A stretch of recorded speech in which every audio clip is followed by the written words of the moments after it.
So these are clear, but also matte? Dragon Shield mats that are transparent. Very interesting. Oh, hello!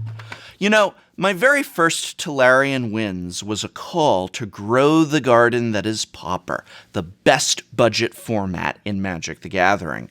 Pauper is a format I have covered extensively over the years. See my playlist. It has fantastic gameplay. Legacy cards without a reserve list. There are no commons on the reserve list, so nothing that is played in Pauper can't be reprinted. We lack only the willpower of Wizards of Coast for those reprints. But Pauper offers power and gameplay and diversity and brewing, and best of all, the top-tier decks. The finished, final top-tier decks can be $10 to $40. Cheap and affordable. That's Pauper. The problem is that aside from the extremely popular Magic Online Pauper leagues, the format has been largely ignored and its garden untended by Wizards of the Coast. But the start of 2018 will indeed be a time of growth and development for this fabulous format, as I am thrilled to see that Pauper comes to paper, as well as competitive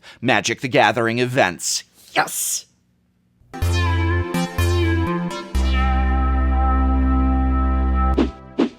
Blah, blah, blah, blah, blah, blah, blah, blah, blah, blah, blah, blah, blah, blah, blah, blah. About 2 weeks ago, I innocently tweeted out a question asking what it would take for Channel Fireball or Star City Games to hold just once, a Pauper GP or Open.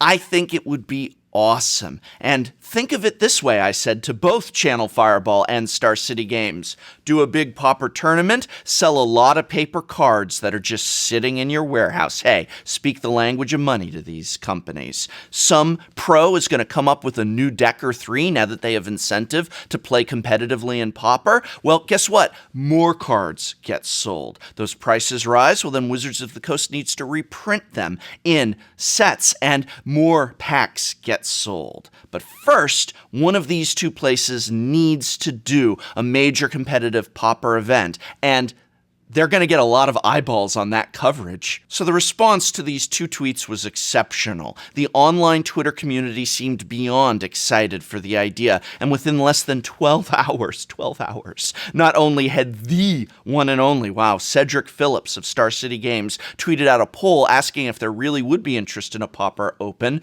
With 5,608 voters saying overwhelmingly yes. But Channel Fireball, not to be outdone, even went so far as to announce that Pauper was coming to all January GPs in the form of double-up events. This is incredible. Now, for the first time, you can play Pauper in paper at a GP. This will be at all 4 January GPs, which are GP Santa Clara, GP Indy, GP Houston, and GP London. It's not a Pauper GP just yet, but it is major Pauper events at a GP, because these are not just random fire-on-demand side events, but Super Sunday double-up events, scheduled and with double the typical prizes. If these do well, maybe we're going to see that Pauper GP just once. Just imagine sitting down to watch the best, most competitive players in Magic do things with this amazing format. Well, at the very least, if these do well, maybe the Sunday double-up events in Pauper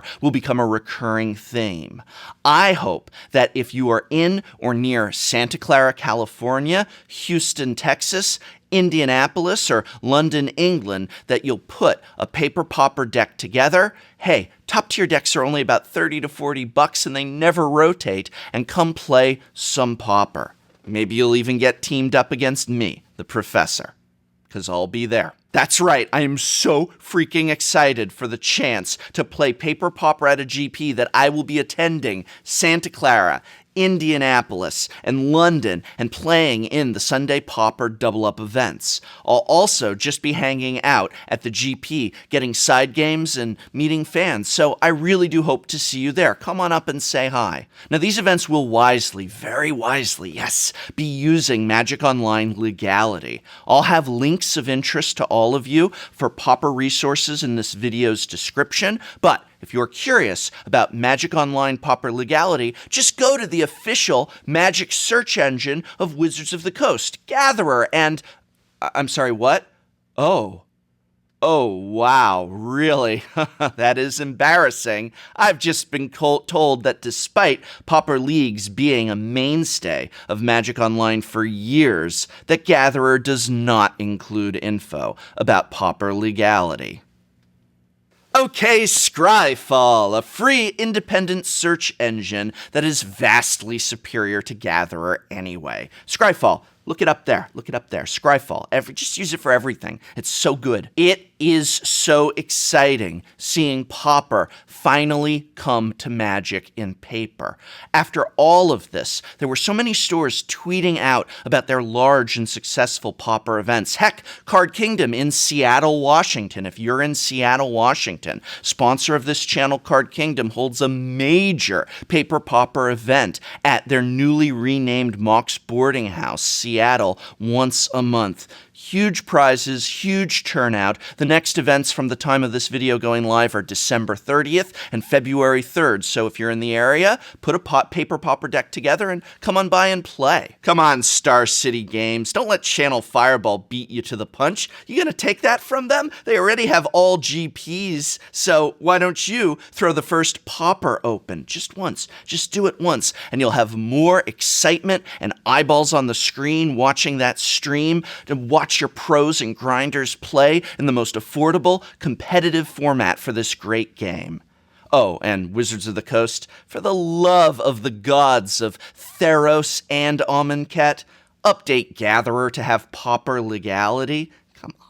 I'll see you in January with some paper Pauper cards out in front. And this video is brought to you by my and many other people's local game store, Card Kingdom, a brick-and-mortar pillar of this community, as well as the Patreon support of viewers such as you. These are the people that keep Tolarian Community College going and growing strong. So thank you.